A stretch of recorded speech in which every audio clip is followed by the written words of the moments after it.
Hey, good morning. Yes, it is. It is Friday the 16th. That's right. Halfway through the month, and today is Friday. So that means you puppies that work 5 days a week and have weekends off, it's almost there. So I spent most of the week, this week here, talking about business and trying to give you ideas on how to start a business, how not to start a business, and then today we're going to kind of try to bring it all together with the word why. Why start a business? All right, so stay tuned.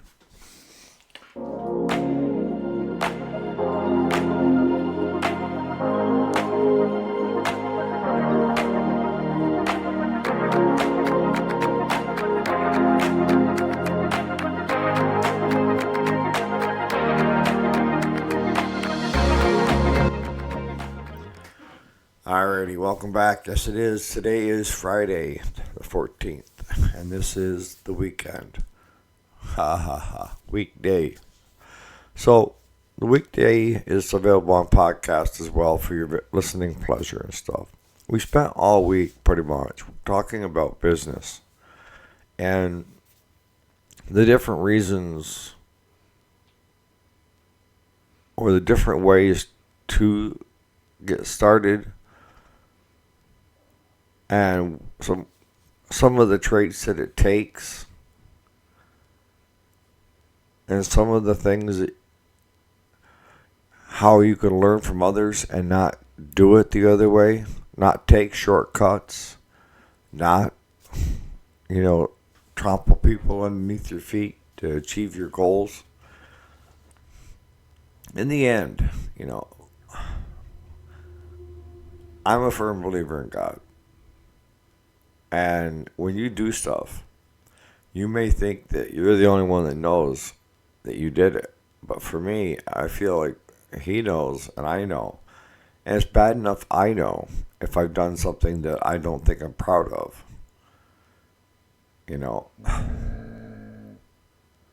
I rather feel good about things.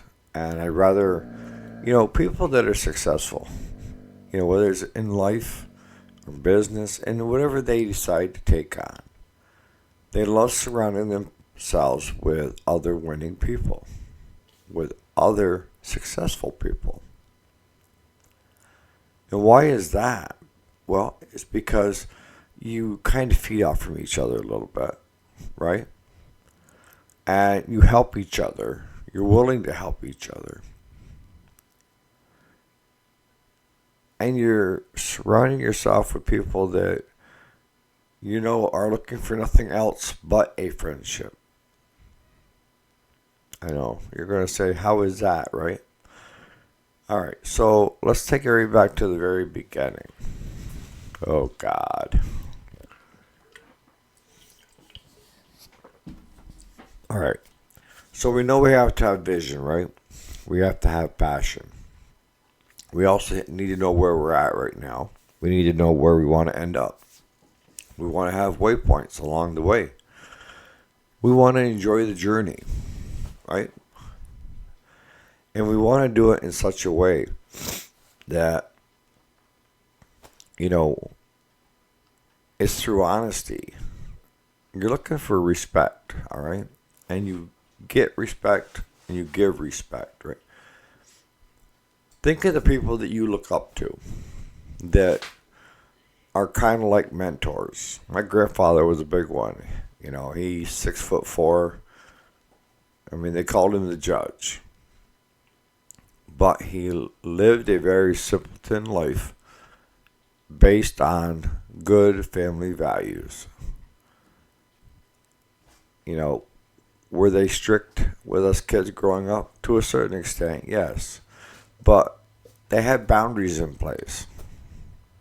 And kids really need boundaries. And we as adults kind of need boundaries to say, you know what? If you do X, Y, and Z, this is what's going to happen. And what we also have learned is that just because there's a successful business doing it right now doesn't mean that you are going to be successful at it. It doesn't.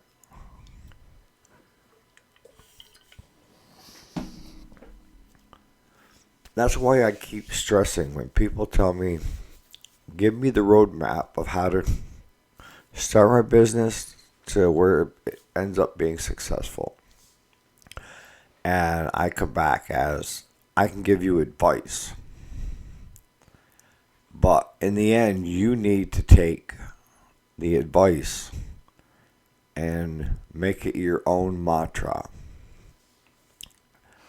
And that's where a lot of people get nervous or quit, or because they don't know how to make it their own mantra. Now,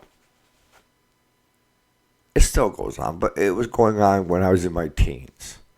In my teens, I think it was real estate. You know, you could buy the kit, you know, a bunch of self-help.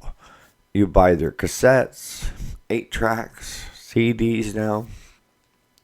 Download a file, you know, and they laid everything out for you. And all you had to do is just a little bit of effort, maybe an hour or two a week, and you'd have checks flowing in by the hundreds through the mail.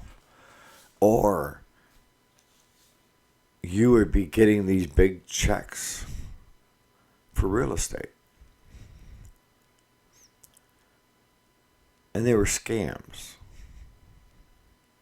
Maybe not. Maybe they were legal, but they were still scams. Legal scams. You know, a lot of the real estate ones that were selling those courses and stuff, I mean, you could see it. What they would end up doing is buying a piece of property under value, right?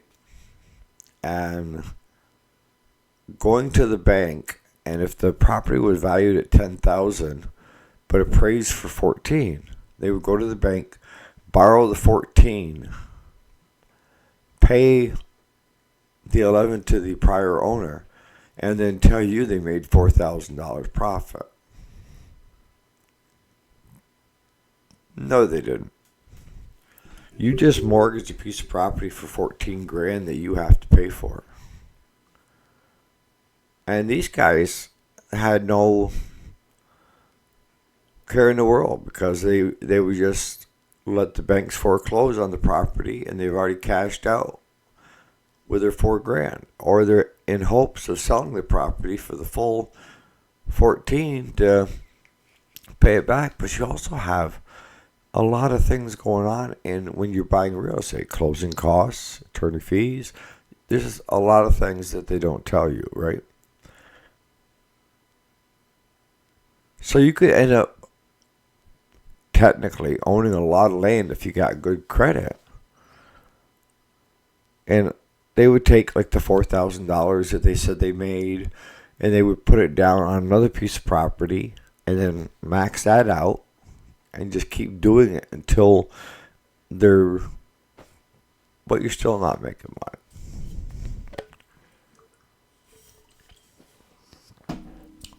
But how were they able to prey on you?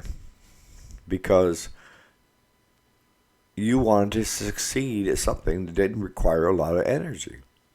But in real business, you know, you don't have instant gratification. It's a building process over time, right? It's not something that normally you can cash out in a year and have a big windfall. But the steps that we're going to go through real quick will also help you in other aspects of your life.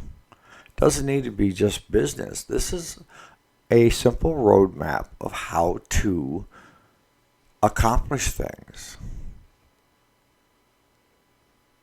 How to take something that feels like it's insurmountable, break it down into parts that are achievable, and accomplish the end result, whatever it may be, right?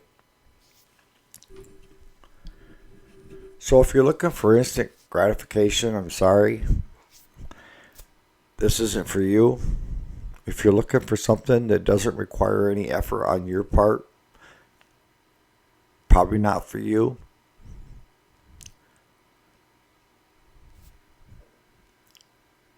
Because, I've said this numerous times this week. If it's not worth doing, why do it? Well, because my girlfriend told me I have to. I still go back to what Grandpa told me when I was a kid. Either, if you're going to do it 110%. If it's not worth doing, why are you wasting your time? You should be spending your time on something that is worthwhile. And that didn't mean if I didn't want to do my homework, I could just blow it off.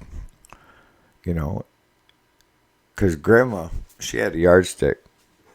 And that was the thing, when you got home from school, you got out of your school clothes, changed into your, what Graham called play clothes, home clothes, and you sat down, you did your homework, and then once your homework was done, if you had a little bit of time between then and dinner, you went and did something. If not, you had dinner, and then we used to sit in front of this is how old I am, Lawrence Welk and Hee Haw with a bag of popcorn. That's when you only had like 2 or 3 channels on the TV. And I can remember the year that we went to color, it was like, oh my God, But everything was black and white. Yeah, I know. I'm old. But that's anything in life, If you can get a formula down that works and that you can keep using over and over and over again to achieve things, isn't that like an ace in your pocket? But the reason that I'm stressing, and I keep stressing, you need to make it your own, because it's going to take your passion to accomplish it. If you're trying to succeed at doing something on somebody else's passion,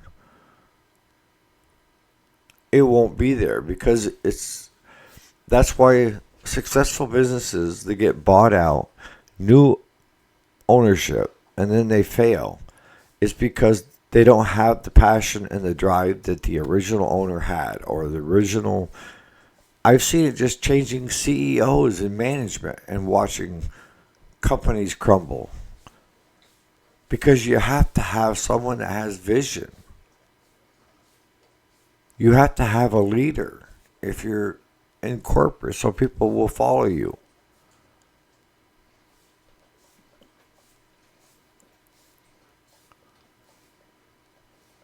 So how do you make it your own? All right. So you sit down and you decide what it is you want to do. All right. Write that down. Take a good look at yourself and where are you right now on how close are you to getting that done? Write that down. Is it something that you're passionate about?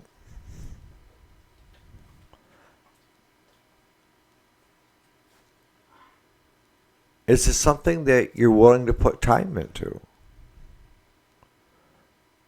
And energy?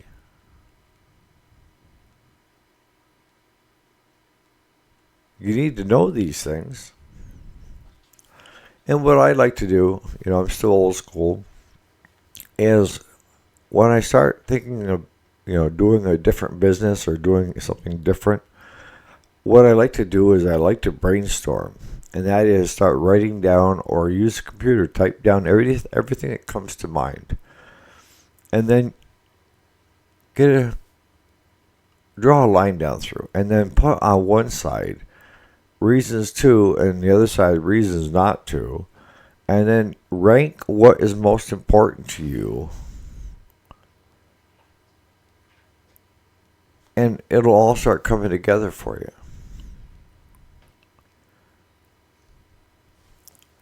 But it doesn't matter whether you want to start a small engine repair business or you want to have a better relationship with your partner. Same holds true. The same has the passion, the drive, the wanting to accomplish what you're setting out to do. And that's why I say, we as humans can get overwhelmed very easily, right? And one of the problems that we have as humans is we try to tackle the whole instead of breaking it down and taking it as small steps. And an example is simply, cleaning the house. If you looked at the whole, it becomes overwhelming, right? There's a lot of work to be done. There's a lot of bedrooms, there's a lot of laundry, there's a lot of dishes, there's sweeping floors, vacuuming. It's very overwhelming, right? But if you break it down to, doing the dishes that are in the sink, that are, doing the sweeping and the vacuuming, throw a load of laundry in, take the load out of the dryer, fold that up. And if you're in a business setting, you can do the same thing, but you can delegate to whom, if you have employees, you can delegate those specific tasks to key people to get them done. In the end, you still get it done, right? So you don't want to tackle anything as a whole. If you're looking at you want to have a small engine repair shop, if you look at the whole, it is overwhelming. And there's a lot of things that are unknown that you need to do before making the leap. And that is, you need to know, is a property zoned for commercial where you can do repairs? What kind of shape is the building in? Does it need to be upgraded? What are the regulations in the city or the town or whatever you're at? And you got to have if you're going to do it, part-time or for extra money, I'm not going to tell you what to do, but, I say you're either going to be a legit business or just a part-time, make extra money business. Legit business, you got to have your business name, you got to have your sales tax number, you got to have your EIN number for feds. I mean, there's a lot of things that you have to do for that too. Prior to jumping in and actually starting to turn your first wrench.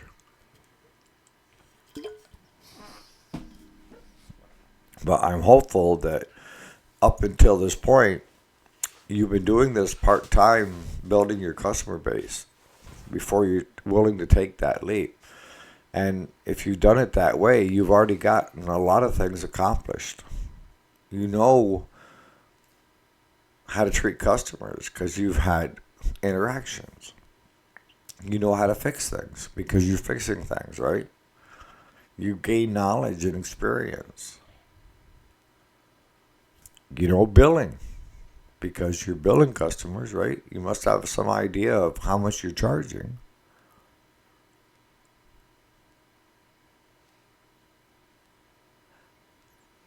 But all those things go in it, and I'm going to start wrapping this up here pretty quick.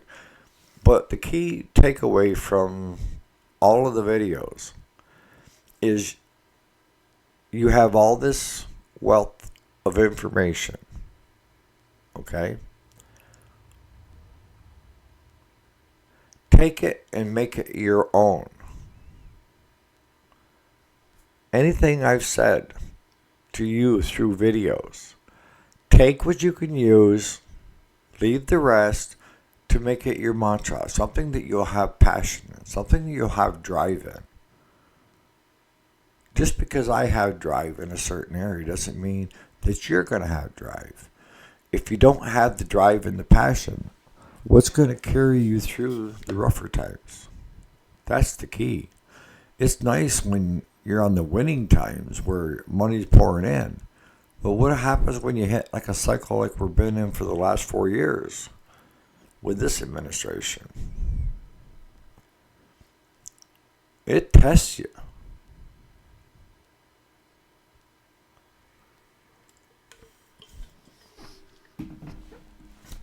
And the only thing that's going to keep you going is passion and drive.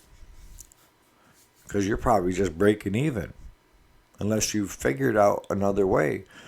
And if it goes on for so long, you need to relook at what you're doing and how to do it better, how to cut the fat, and so forth. I want you to succeed. And I'm not charging you a dime for any of my help. That's the only thing I want. I want you to succeed at whatever you want in life and you get the best of it. Because I like surrounding myself with people that are willing to put in the effort and can achieve things. But I'm also the first one to put my hand out and give anybody a help up. And that's through advice. Again, I could tell you exactly how. You could tell me what business you want to do, and I could spell it all out. I could get the ball rolling for you. And the minute I hand over the reins to you, now we've changed passion and drive. My passion and drive may have made that very successful.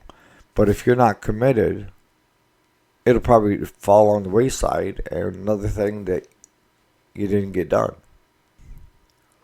You know, it's kind of like Randy was talking yesterday in his comments about the franchisees and the franchise companies. Well, they're telling you how to do it and everything. But there's a control mechanism in place, all right? If you sign on as a franchisee, and Randy, you correct me if I'm wrong, you are under a set of conditions. Now, that franchise wants to control 99% of how you do it, all right? You're just the money and the figurehead. That's how McDonald's does it. You know, they have the same French fries no matter where you go in the U.S. They had the same quarter pounder. They had the same Big Mac. They have the same chocolate shake. And why is that? Because McDonald's controls all the groceries, all the equipment. They build the stores like they do the other ones so that it's easily recognizable, right? But the key is when you go in, it doesn't matter where you go in. A lot of times it's the same taste and everything because McDonald's is buying their own potatoes by the millions of pounds. All their ingredients, and some ingredients are shipped dry, some are shipped wet. But they control all that because they want the same. Why? Because they know this will work. This system works. But as a franchisee, you're controlling the purse strings. And you need to understand that that money needs to go back into the company. And a lot of successful franchisees, people that I know, go on to do it with other stores, the same franchise that they've hopped on this time. They either buy out a franchise from another franchisee or they start another one. And there's territories. And in the case of McDonald's, McDonald's is not going to allow, 2 McDonald's within a mile radius unless you're in a big, big city. Apartments and all that stuff. Skyscrapers. But even then, see, they want to give you territory. They want you to succeed. Because if you succeed, they succeed. And they're a wealth of information if you ever need information or you need help. They've probably dealt with it before. But like Randy was explaining, the biggest problem was the franchisees, the new owners, were taking money out of the business thinking, it's easy money. And that's not how business works.